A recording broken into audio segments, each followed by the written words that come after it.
আজ বৃহস্পতিবার 11ই চৈত্র 2026 সালের 26শে মার্চ। বৃষভ রাশি, বৃষভ লগ্ন, টরাস সাইনের জাতক জাতিকাদের দিনটি কিন্তু একটু সাবধানতা অবলম্বন করেই অতিবাহিত করতে হবে।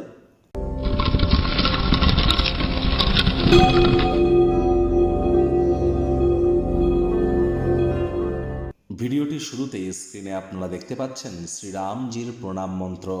প্রথমেই আপনাদের সকলকে রাজ্যক চ্যানেলের তরফ থেকে শুভ রামনবমীর হার্দিক শুভেচ্ছা ও অভিনন্দন রইল। আপনারা ভগবান শ্রীরামজির উদ্দেশ্যে এই মন্ত্রটি রামায় রামচন্দ্রায় রামভদ্রায় বেধাসে রঘুনাথায় নাথায় সীতায়া পতায় নম, এটি পারলে 108 বার জপ করুন, অত্যন্ত উপকৃত হবেন। কোনো কিছু না পারলে আপনারা বলুন জয় সিয়ারাম অথবা রঘুপতি রাঘব রাজা রাম পতিত পাবন সীতারাম, এটিও কিন্তু আপনারা জপ করতে পারেন। তাহলে দেখবেন আপনার ব্যক্তিত্বের সমৃদ্ধি হওয়া থেকে শুরু করে আপনার পরিবার, আপনার সমাজ, আপনার শরীর, আপনার ধর্ম, আপনার অর্থ, সকল ক্ষেত্রেই আপনারা নিজেদেরকে মহিমান্বিত করতে সক্ষম হবেন।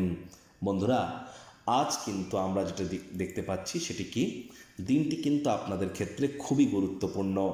কারণ প্রথমত আজকের দিনটি হচ্ছে বৃহস্পতিবার অর্থাৎ গুরুবার, আর বৃহস্পতি কিন্তু বর্তমানে অতিচারী হয়েছেন। তিনি একটানা 7.5 বছরের জন্য অতিচারী হয়েছেন। তাহলে আজ সাত্ত্বিক জীবনযাপন গ্রহণ করুন, হলুদ রঙের বস্ত্র সামগ্রীর প্রয়োগ বেশি করুন, গুরুজনদেরকে সম্মান দিন, যারা দীক্ষা নেননি ইমিডিয়েট দীক্ষা গ্রহণ করুন যদি প্রোটেকশান চান তো।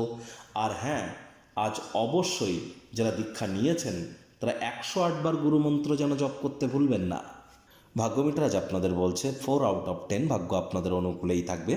পরিবার এবং কর্মজাগতিক ক্ষেত্রে ভাগ্য আপনাদের সঙ্গে থাকলেও বাদবাকি ক্ষেত্রে কিন্তু আপনাদেরকে অত্যন্ত ফুঁকে ফুঁকে পা ফেলতে হবে। দেখুন, কোনো নেগেটিভ বা নেতিবাচক কথাবার্তা বলতে কিন্তু আমাদেরও ভালো লাগে না, তবে গ্রহ নক্ষত্রের হেরফের অনুযায়ী ইন জেনারেল ডেলি প্রেডিকশন আমরা প্রস্তুত করে থাকি। যাদের চন্দ্ররাশি বৃষ অর্থাৎ মুন সাইন টরাস, এই গণনা তাদেরই অধিকাংশ ক্ষেত্রে খাটবে। কায়িক পরিশ্রমের কারণে শরীরে ক্লান্তি আপনারা অনুভব করতেই পারেন। ওজন বুঝে ভোজন গ্রহণ করুন, রাস্তাঘাটে সাবধানে গাড়ি ঘোড়া চালান, কোনো প্রকার নেতিবাচক অনুভূতির আশ্রয় ভুলেও যেন গ্রহণ করবেন না, হতাশা গ্রাস করতেই পারে। অর্থগত ব্যাপারে ব্যয়বহুল একটি দিন, খরচ বাড়বে। নতুন উদ্যোগ পরিকল্পনার পাশাপাশি নতুন নির্মাণ কার্যকে আজ আপনারা পিছিয়ে দিন। চাকরিজীবীদের অফিসের পরিবেশ এক প্রকার বেশ, বস কলিগদের সাথে ভাব ভালোবাসা বাড়বে। কাজের কারণে আপনারা প্রশংসার পাত্রপাত্রীও হতেও পারেন, কর্মে অগ্রগতিও অনুভব করবেন। বিজনেসম্যানরাও অতিরিক্ত আর্থিক মুনাফা অর্জন করতে পারেন যদি সময়ের কাজ সময়ে করতে পারেন তো। খালি সময়ে সদ্ব্যবহার করবার জন্য পুরনো দিনের বন্ধুবান্ধবদের সাথে দেখা সাক্ষাৎ করার পরিকল্পনা করতেই পারেন।